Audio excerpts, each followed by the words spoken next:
Hey there, internets. So, the Kamala Harris campaign has finally started telling us what she's for because all before it was just rah rah, let's vote for me because I'm a woman. Amazingly, the Democrats finally figured out what a woman is. Apparently, we think maybe, but don't hold on to that definition because it could change. Because that's how Democrats roll.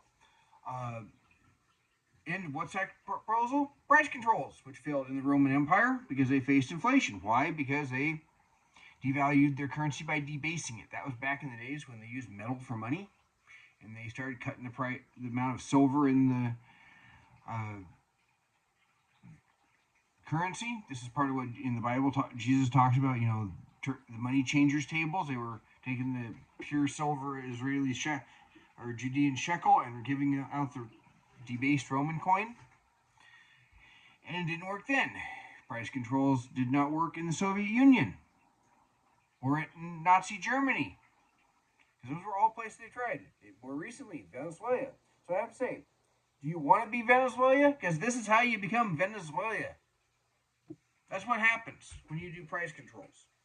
I couldn't find the opinion article where someone points out that I've seen the little screenshot. It says, when people are already calling you a communist, maybe you should propose price controls. I guess I could Google that real quick. People are calling you communist. Don't propose price controls.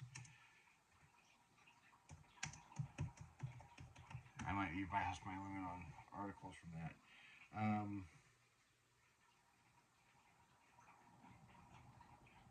Reddit had a copy version of it. But everyone's calling it bad economics. USA Today, Fox News, not just Fox News, CNN is getting in on that act. This is a thing that's failed every time. How many times do you have to do this? Ultimately, everything is supply and demand. And if you say you're only going to allow so much to be paid for the cost of fix the price of something, as demand increases, you know what, you get shortages because the price mechanism is what signals maybe we need more supply. The only thing that she says that even hits on the idea of supply and demand and fixing the supply side of the equation there is wanting to build more houses, but that's mostly a local decision. And to be fair, it's not all on the federal government. Yes, deficit spending and fiat currency are what caused this, because everything is a commodity. When they use metal for money, which is gold and silver, it was basically, what is the value of this related to gold and silver? The current silver price is up over $20. I know that much. Current silver price. I can type right.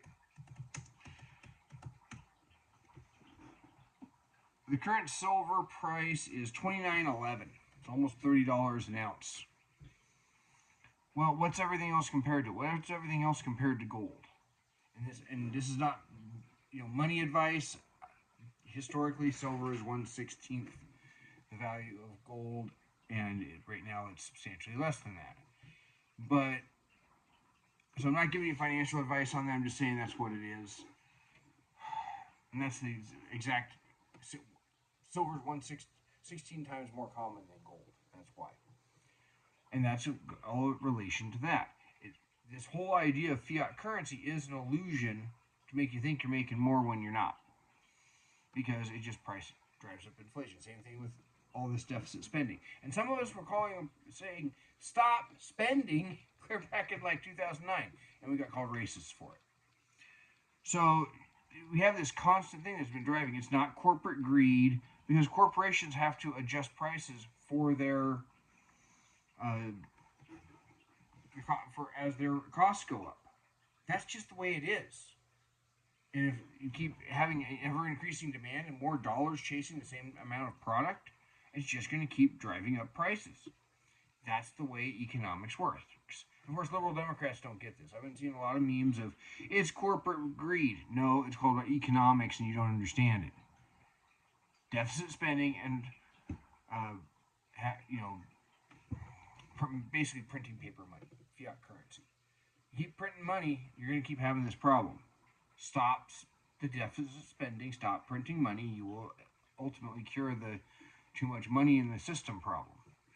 So that's kind of what's the root cause of it. I'm going to include a Washington Post article and a Newsweek article, but there are things that are on the local level. Honestly, this is where your down ballot comes in. Washington State, and I've been saving this one because I was hoping to get where I had the knowledge and skills to, and was waiting for egg prices to kind of stabilize, but they keep going up and down so much, I don't know what's going on. I took a picture of egg prices right before the New Year's, and it was right before Washington had to have all cage-free eggs. And for an 18 count, it was $279, $289 for an 18 count, and $169 for a dozen eggs on the day I snapped the photo. And now when I looked on my Safeway app on my phone, what did I find? It said $5.19 for a dozen, for 1.5 dozen eggs, so an 18 count, which is what I usually buy. So that's like a 40% increase, roughly, a little over.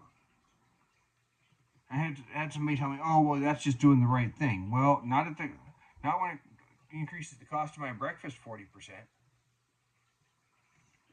This is one of those things where people say, "Oh, it's better," but drives up the cost for people. Just like everything you say you want to add for building codes, you say we want to make it 2x6 construction for greater insulation or require solar panels, which California is doing. It drives up the cost because somebody has to pay that, and that has to be the end user. So all of these different Democrat policies, whether they're at the bottom of it or at the top, are all a part of what drives this. So her plan is crap. We know it's crap. It's going to fail just like it does every time because that's what price controls get you. It failed in the 70s when Nixon tried it. You can't have wage controls. You can't have a command economy. Doesn't work.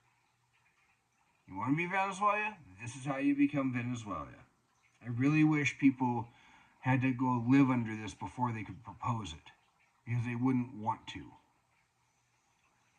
I mean, you could do things. There's things on your local level. It's one of those where I've disagreed with some of the members of my party where they say, "Oh, they're trying to get rid of single-family houses and because they'll allow for multifamily and single-family zoned areas." Well, in a place like Seattle, that's what they got to do. Part of the reason Seattle can't build enough housing is too hard to build a house. You charge exorbitant fees, more permitting. Every possible person in the city could object for whatever reason. It never happens. Somebody can have a dilapidated building and someone says, "Oh, well, Jimi Hendrix practiced there for 2 weeks. We got to save it. It's dilapidated, it's fallen over, but they won't let it be redeveloped into something useful." Those kind of policies at your local level also drive these situations. And that's part of what I want to get across to you. Yes, her policy is crap, but down ballot, if you're thinking, "I'm going to vote for Trump because she's doing price controls," but then you're going to go in and vote for a bunch of Democrats for the Senate and the House and your state legislature and your governor, you're still going to end up with the same crappy policies. You're still going to have tax increases. You're still going to have bad economic policy. It's just going to happen because of somebody else.